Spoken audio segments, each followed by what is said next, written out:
Good morning everyone, তোমরা সবাই কেমন আছো? নিশ্চয়ই ভালো আছো, সুস্থ আছো। দেখো আজকে বছরের শেষ, মানে 31st। দেখতে দেখতে যেন কেমন একটা বছর শেষ হয়ে গেল বলো তো, বোঝাই গেল না। এই একটা বছরের মধ্যে সবার জীবনে বলো কত আনন্দ, দুঃখ, কষ্ট, মজা সব নিয়েই একটা বছর কেটে গেল। কিভাবে যে কাটলো বোঝাই গেল না। এই মনে হচ্ছে সেদিন যেন মানে এই বছরটা পড়লো, কিন্তু দেখতে দেখতে দেখো বছরটা কেমন যে শেষ হয়ে গেল, বোঝাই গেল না। তা তোমাদের কেমন কাটলো গো এই বছরটা? আমার কিন্তু ভালো মন্দ সব নিয়েই কেটেছে, খারাপ বলবো না। তা তোমাদের কেমন কেটেছে প্লিজ কমেন্ট করে কিন্তু জানিও। কালকে 1 জানুয়ারি, সবাই তোমরা আনন্দ করো, মজা করো। আজকেও 31st, আজকেও অনেকের পাড়ায় ফাংশন হয়, কেউ বাড়িতে পিকনিক করে, কেউ বাইরে ঘুরতে যায়। সবাই সবার মতো আনন্দ করো, মজা করো, ফ্যামিলির সাথে সময় কাটিও।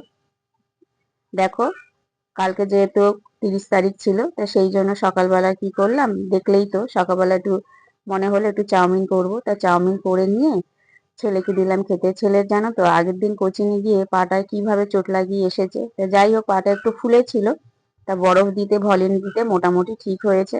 তা যেহেতু সন্ধ্যাবেলা ওরাও একটুখানি বন্ধুদের সাথে পিকনিক করবে বলে ছাদে, তা খুব আর কি আনন্দ ছিল। তা আনন্দ ছিল বলে আমিও তাই বললাম তাড়াতাড়ি খেয়ে নিয়ে তুই ছাদে চ, ছাদে গিয়ে কিনে তোকেই কিন্তু ছাদ পরিষ্কার করতে হবে। তা ও তাতে রাজিও হয়েছে, বলছে ঠিক আছে চলো, তুমি কিছুটা ঝাড় দিয়ে দেবে, তারপরে আমি দেবো।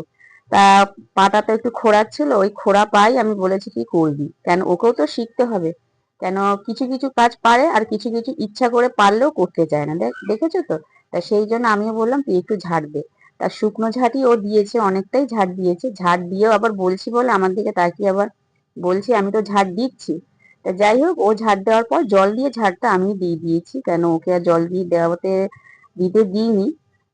কেন খুঁড়িয়ে খুঁড়িয়ে হাঁটছে, কারণ আমি জানি এখন থেকে পাটা ঠিক থাকলে সন্ধ্যাবেলা তাহলে বন্ধুদের সাথে আনন্দ করতে পারবে। তা আমি ওদিকে করে নিয়ে ঠাকুর পুজোটা দিয়ে নিচে নেমে এসে আগে কি করেছি, ওদের মাংসটাকে ভালো করে ম্যারিনেট করেই রেখে দিলাম, কেন ওরাও তো খাবে। তো ওরা সবাই বললো যে মা তুমি ভালো করে মেখে দিও। তা আমি মেখে দিয়েই খেতে বসেছি। তো মা ওই দিন তো দেখলে সকালে বেগুন ভেজেছিলাম, ডিমের ঝোল করেছিলাম, ফুলকপি আলু তরকারিটা, আর হচ্ছে ধনেপাতা বাটাটা মাই করেছিল। তার ছেলেকেও দিয়ে দিয়েছি খেতে, ওকে বললাম তুই আগে খেয়ে নিয়ে একটু বিশ্রাম নে, তারপরে আমিও বসে গেলাম। তা তোমরা কিন্তু আজকে খুব ভালো থেকো, সুস্থ থেকো। তাহলে এখনকার মতো চলো, টাটা।